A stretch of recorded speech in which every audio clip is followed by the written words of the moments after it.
Samajwadi party के दिग्गज नेता और सांसद धर्मेंद्र यादव ने एक बार फिर भारतीय जनता पार्टी के खिलाफ मोर्चा खोलते हुए तीखा हमला बोला है। उन्होंने स्पष्ट लहजे में चेतावनी दी है कि समाजवादी पार्टी जनता के हितों के लिए किसी भी हद तक जाएगी, चाहे इसके लिए उसे संसद से लेकर सड़क तक ही क्यों ना संघर्ष करना पड़े। आपत्तियां निकलेंगी और एसआईआर की नीयत ही खराब रही है विपक्ष के वोट काटने की। बिहार में भी देखा, बंगाल भी आपके सामने है, उत्तर प्रदेश में भी जब से एसआईआर प्रक्रिया शुरू हुई तब से लेके अब तक सैकड़ों बार हम लोगों ने शिकायतें की, राष्ट्रीय अध्यक्ष जी लगातार प्रेस किए। अगर मैं आजमगढ़ की बात करूं तो यहाँ के बीएलओज के आपने बयान देखे होंगे।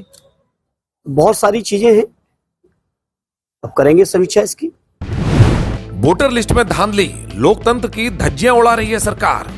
धर्मेंद्र यादव ने हालिया चुनावी घटनाक्रमों और वोटर लिस्ट में हुई गड़बड़ियों पर गहरी नाराजगी जताई है। उन्होंने बीजेपी पर गंभीर आरोप लगाते हुए क्या कहा, जरा आप भी सुनिए। अब बीजेपी के लोग डरे हुए चुनाव से, पंचायत चुनाव से भी डरे हुए, विधानसभा के चुनाव से भी डरे हुए। आज लिस्ट मिली है, अरे भी इतने करोड़ लोग वोटर हैं, एक ऐसा तो है नहीं कि ओवरनाइट आपको सारी चीजें बात। अब वोटर लिस्ट को लोग समीक्षा करेंगे, जब तक वोटर लिस्ट गांव में जाएगी, गांव में परिवारों में जब तक समीक्षा नहीं हुई तब तक। धर्मेंद्र यादव यही नहीं रुके, उन्होंने उत्तर प्रदेश में हो रहे एनकाउंटर्स को लेकर भी योगी सरकार को कटघरे में खड़ा किया है। उन्होंने सपा के स्टैंड को साफ करते हुए कहा कि उनकी पार्टी कभी भी ठोक दो की नीति या एनकाउंटर के पक्ष में नहीं रही।